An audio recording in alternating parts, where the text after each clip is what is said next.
Gucci, la marque italienne spécialisée dans le prêt-à-porter et la maroquinerie de luxe, fondée à Florence en Italie en 1921, est une des marques les plus iconiques au monde. Mais dans les années 2010, Gucci ne brillait plus autant avec des résultats très moyens pour son secteur, notamment moins 8% de ventes au premier trimestre 2015, en cause de mauvais choix stratégiques réalisés par l'ancien directeur Patrizio Di Marco. Comment expliquer alors qu'en seulement 5 ans, Gucci est redevenu l'une des marques les plus puissantes au monde? Au classement de liste, Gucci est en effet aujourd'hui la première marque la plus influente au monde devant Off-White. En 2018, son chiffre d'affaires a atteint 8,28 milliards d'euros, en hausse de 33,4% par rapport à l'année précédente, une croissance stratosphérique. Ce résultat, Gucci le doit principalement à deux personnes, Marco Bizzarri et Alessandro Michele, respectivement nommés CEO et directeur artistique en janvier 2015. En quelques années, ce duo a donc réussi l'impensable. Alors comment ont-ils fait pour faire de Gucci la marque la plus influente au monde? C'est ce que j'aimerais te présenter dans cette vidéo. Je vais te donner les 5 raisons du succès de la marque et te mettre en avant des idées que tu pourrais adapter et implémenter à ta marque pour la développer de la meilleure des manières. Première raison, Gucci développe une stratégie sur deux axes, diversification et rajeunissement. Cette première raison est extrêmement importante puisque c'est principalement grâce à celle-ci que les résultats de la marque ont décollé et sont encore aujourd'hui aussi bons. Dès 2015, une stratégie a été amorcée en deux axes. La première stratégie, c'est de s'appuyer sur la diversification en développant le prêt-à-porter et surtout une ligne d'accessoires. Casquettes, foulards, chaussures, lunettes. La marque a aussi développé Gucci Décor pour la maison ainsi que Gucci Beauty pour la cosmétique et le parfum. En élargissant son spectre comme les produits de beauté et en commercialisant des produits d'accès tels que des rouges à lèvres à moins de 40 €, Gucci passe de marque de luxe à marque de mode et permet de capter une clientèle plus jeune. Mais pour plaire aux jeunes, la marque a dû se renouveler. On en vient au second axe de la stratégie, le rajeunissement de la marque en ayant un univers créatif et osé. Et cela a fonctionné à merveille. Les chiffres parlent d'eux-mêmes et sont impressionnants. 62% des 8 milliards de dollars de chiffre d'affaires réalisés par Gucci l'année dernière provenaient des millénials, les personnes nées entre 1980 et 2000. Un pourcentage bien plus élevé que dans les autres maisons de luxe. Plus de la moitié des clients de Gucci sont donc âgés de moins de 35 ans et le segment qui connaît la plus forte croissance est celui des consommateurs de 24 ans et moins. Ces derniers propulsent les recettes chaque saison, achetant des accessoires plutôt que des pièces de prêt-à-porter. Pour développer une stratégie qui fonctionne, étudie plusieurs aspects de ton marché, ton environnement, ta cible, ta proposition et enfin celle de la concurrence. Avec une offre unique réellement adaptée à ta cible et à ses besoins, tu augmenteras logiquement tes ventes. Raison 2, Gucci a une créativité débordante et ose tout. Pour faire fonctionner l'un des axes de sa stratégie, la marque a donc tout misé sur la créativité et a osé la différence pour attirer une clientèle plus jeune.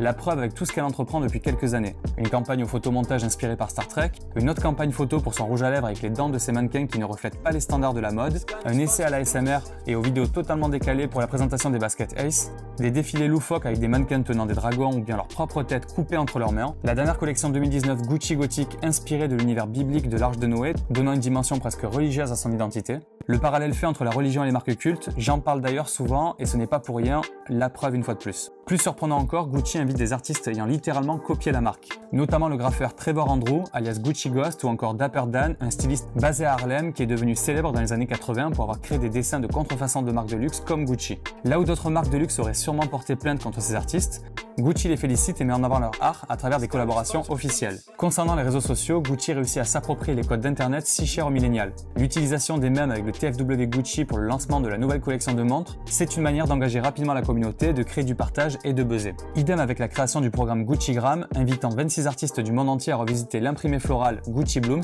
et partager leurs créations sur Instagram, un bon moyen de créer du partage sur les réseaux sociaux et à la fois augmenter l'image de la marque grâce au lien avec l'art. Ces exemples ne représentent qu'une infime partie de ce que Gucci a réalisé ces dernières années, mais montrent jusqu'où la marque est capable d'aller pour bousculer les codes de son secteur. Fais comme Gucci, ne respecte pas les codes de ton secteur et apporte de l'innovation à ta communication quitte à choquer. L'humain adore le côté rebelle et la transgression des règles. En innovant et en faisant les choses différemment, tu améliores ta visibilité et développes ton image.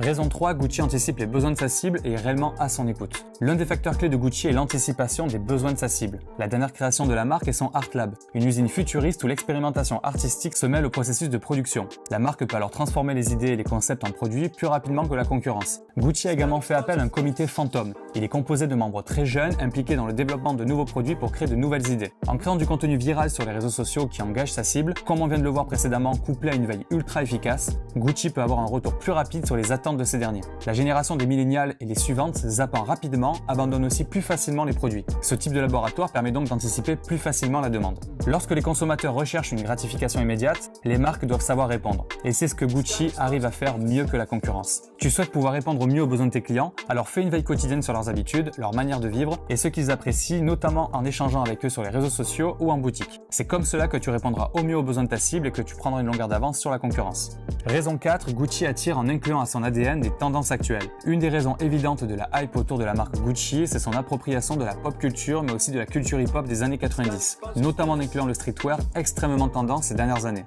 Aujourd'hui, Gucci en termes de communication, c'est un court-métrage sur le rappeur italien Gali, la nouvelle collection portée par A$AP Rocky, rappeur américain lors d'un défilé de la marque, et des produits comme des hoodies avec un logo XXL, des survêtements, des bananes, des sacs à l'allure chargée avec des inscriptions comme Guccify, et également des références pop culture comme des Sweet Donald ou encore un sac à main Mickey.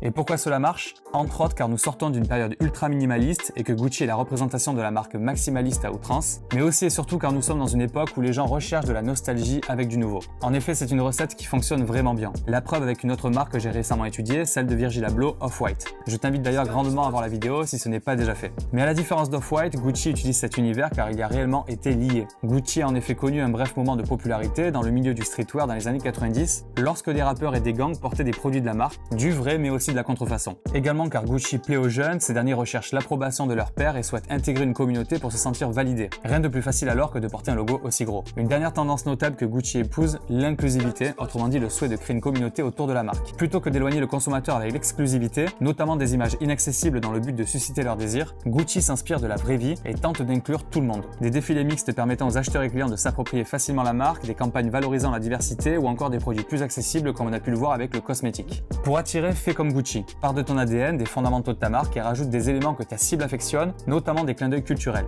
Ils permettent à tes produits et tes services de plus facilement transmettre des émotions. Également, sers-toi de l'inclusivité pour créer une véritable communauté qui deviendra facilement des prescripteurs pour ta marque. Raison 5, Gucci a une armée d'influenceurs qui travaillent pour elle. En parlant de prescripteurs, Gucci a toujours tiré parti de sa renommée en utilisant des célébrités comme levier. Pour inventer la marque en 2015, le duo Bizzarri-Michele a dû se séparer de célébrités qui collaient à l'ancienne image de la marque, comme Grace Kelly ou Jacqueline Kennedy Onassis. Aujourd'hui, Gucci est en phase avec la jeune génération. Rihanna, Harry Styles, Lady Gaga ou encore, pour sa nouvelle collection pour enfants, Jennifer Lopez et sa petite famille. Mais Gucci est également bien aidé par les rappeurs. 2 Chainz, Pusha T, Tyga, Jay-Z, Kanye West, Migos, Nas, Booba, Gucci Mane ou encore Lil Pump avec son titre Gucci Gang cumulant aujourd'hui près de 1 milliard de vues sur YouTube. Paroles, titres, nom d'artiste, tatouage, le nom Gucci se retrouve partout. Enfin, des influenceurs se montrent tout simplement avec certains produits, ce qui est une publicité exceptionnelle pour la marque. L'exemple avec Kylie Jenner et sa fille Stormi dans un porte-bébé Gucci qui a fait la une de tous les magazines People. Toutes ces célébrités influencent donc véritablement le choix des consommateurs. Les générations millennials aiment Gucci parce que beaucoup d'entre eux souhaitent ressembler à ces personnes et donc les imitent.